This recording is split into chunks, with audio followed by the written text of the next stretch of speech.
Welcome to the deep dive. Today, we're really getting into a provocative piece.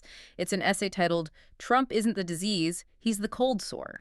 And that's subtitled too, right? What if the bull in the china shop is just what 70% of the country asked for? Yeah. It definitely grabs you. It really does. Now, just to set the stage, our goal here isn't to, endorse any political side. We're here to unpack the arguments, the core ideas in this piece. Exactly. Understand the thinking behind it, regardless of where you personally stand. So you can really grasp what the author's exploring. And the author kicks things off with this really central metaphor, this idea of cultural immunology. Right. It frames Trump not as the illness itself, but more like a symptom.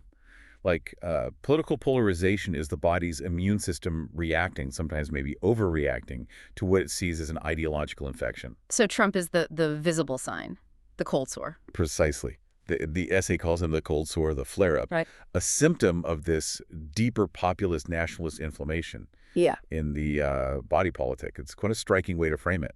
It definitely is. Okay, so let's dig into that. The source argues that voting for Trump then and maybe now isn't really about policy details or even him as a person. Yeah, it's presented more as this emotional statement, a kind of disruption Against what? Exactly. against a system that, according to the essay, many feel has become smug, scolding, and anti-democratic. The idea is his, let's say, chaotic style reflects the frustration of people feeling cowed, ignored, belittled, written off. Okay, and this is where it gets really interesting for me. The parallels the author draws. Punk rock, Malcolm X, televangelists, Howard Stern. Hmm. How does connecting Trump to those figures explain anything? What's the link? Well, the core idea is that loudness is a response to silence, exclusion, and perceived moral domination. Oh, okay. So if a group feels shut down or morally judged by the mainstream, they might gravitate toward someone, anyone, who's loud and willing to break the norms. It's about being heard, even if the message is disruptive. So this loudness, this disruption, it's tapping into something the essay calls a mass allergic reaction. What's that a reaction to? It's framed as a reaction against a specific moral order, one the essay claims sort of snuck into schools, corporations, nonprofits, and governments. And this order isn't based on shared values? According to the source, no. It's defined more by shame, quotas, and curated guilt. And in this view, Trump didn't create these feelings. He just became the avatar. The permission slip almost. Yeah, or like an accelerant, maybe a lit match, as the essay puts it. He allowed this existing backlash to really catch fire and manifest openly. Okay, so if this is an immune system firing back, as the metaphor goes, what does the essay point to as, like, real-world consequences, actual impacts? Oh, it gets specific. It looks at the first 150 days of what it terms Trump's second term. And what does it highlight? Things like the collapse of entire DEI bureaucracies. Diversity, equity, inclusion initiatives. Exactly. Seeing those dismantled in companies and universities. It also mentions nonprofits facing major issues, equity policies being rolled back, even USA being defunded. Yeah. These are presented as tangible results of that pushback. And there's a big Supreme Court case mentioned, too, right, from 2025. Yes, definitely. United States v. Scarametti. That's presented as a key example. What was the ruling? It was a 6-3 decision upholding Tennessee's ban on gender-affirming care for minors. And the essay sees this as As a signal, a sign that institutions, including the court, no longer feel they must hide their resistance to progressive cultural norms. And that this decision then emboldened, I think it said more than 20 other states. Wow. Yeah. The source is pretty blunt, saying, look, agree or disagree, the shift is undeniable. It also had some harsh words for universities. It did, calling them the collapsed trench line of a retreating ideology, basically arguing that students overreached and administrators bent the knee, leading to a loss of credibility or influence. That is a stark image. And the essay goes broader, too, challenging how we even think about America. It says America never promised kindness. It promised power and laws. What's the point there? I think it's suggesting we often confuse rights with niceness. We want the Constitution to feel like empathy, but the essay argues it's fundamentally about power structures and legal frameworks, not about feelings. And it makes this really provocative claim about fascist structures. Yeah, the country has lived with forms of them for like 80 years, but we prefer the violence to be bureaucratic, quiet, outsourced. How does it illustrate that?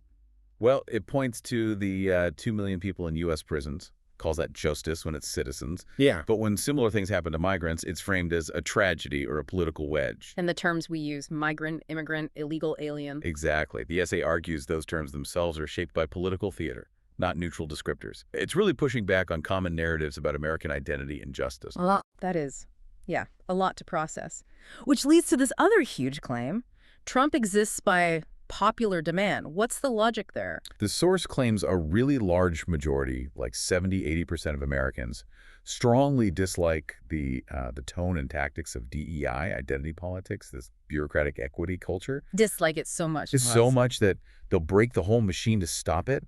And this is where that sin eater concept comes in. Right, you mentioned that. Explain that a bit more. It's this idea that Trump is willing to absorb the blame, the hatred, the moral stain, almost for other people, because they agree with the disruption but maybe won't do it themselves, as the essay says. He takes the heat. A sin eater. Wow. And those other terms, daddy figure, boot camp father, even tough love zaddy. What's that about? It suggests a shift in perception, that maybe authoritarian isn't seen as just a negative anymore by some people. But as shorthand for someone finally willing to act, even if the action seems ugly. It's portraying a desire for decisive, maybe even harsh leadership. is the author actually endorsing this view? Do they admire Trump? No, the source is very clear on that. It says it doesn't revere him. The goal is stated as understanding what he represents. Just explaining the phenomenon. Exactly.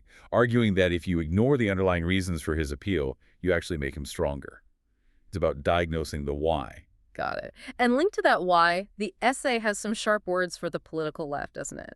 About how it treats voters. Oh yeah, this is a really pointed critique.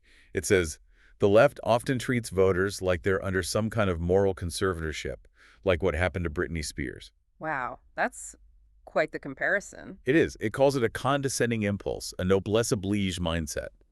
It says it's infantilizing, smothering, all feeling, but no respect for people's agency, you know? And the conclusion of that thought is pretty stark. Very. You don't get to decide someone else's best interest.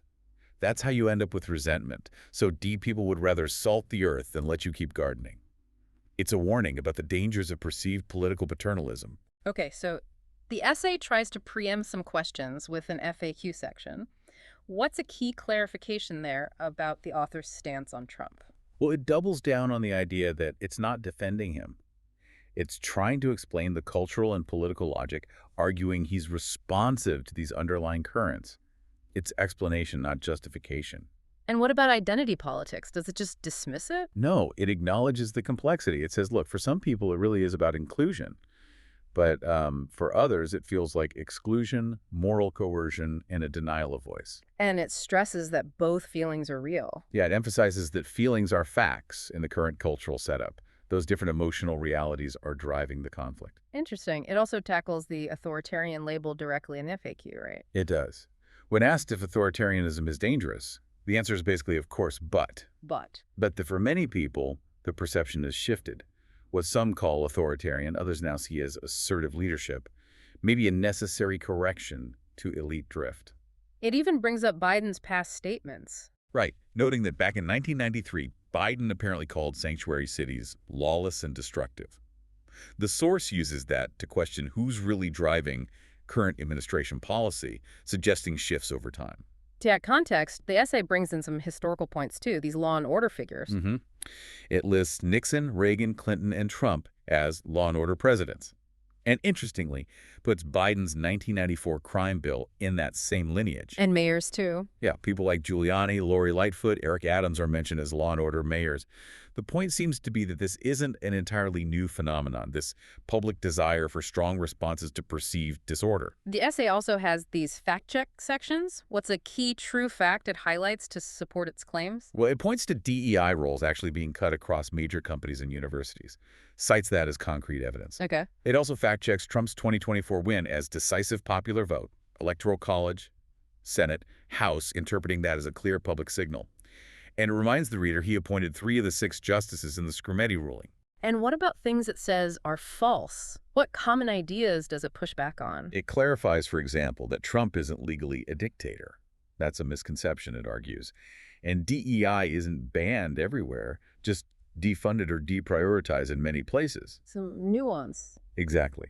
And it also states Identity politics isn't one single thing, not a unified ideology. It's more complex than that. Okay, but before we finish, it's really important to say the essay does present a counterargument to its own main thesis, right? It's not totally one-sided. Absolutely crucial point. It explicitly offers a counter-narrative. It states that maybe Trump is not a corrective, he's a catalyst of deeper fracture. How does that counterargument work? Well, it cleverly uses that same immune system metaphor against the main argument.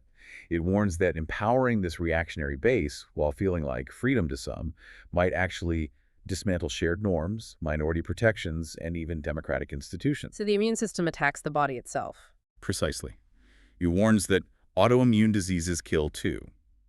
What one group sees as necessary defense, another experiences as dangerous escalation. And it ends that counterpoint with a powerful statement. It really does. Justice without wisdom is vengeance. Order without mercy is tyranny. A very strong caution. So wrapping this up, we've really dug into an essay that forces you to look past the individual leader, to consider these bigger cultural, emotional forces maybe driving things. Yeah, the idea that Trump isn't the disease itself, but the symptom, the cold sore, signaling this deeper societal inflammation or immune response. It lays out the case that many see him as pushing back against a system felt as, well, condescending or stifling, even if it's messy. But it also gives serious weight to the counterargument that this same immune response could become an autoimmune disease, harming the whole body politic. Presents both sides of that metaphor. Definitely leaves you with a lot to think about. So here's maybe a final thought for you, the listener. If the source is right, even partially, that America asked for him, what does that really tell us about where public sentiment is right now? And what might that mean for the path ahead, no matter what your own politics are? Yeah, something really mull over. We'll leave you with that thought. Thanks for joining us on The Deep Dive.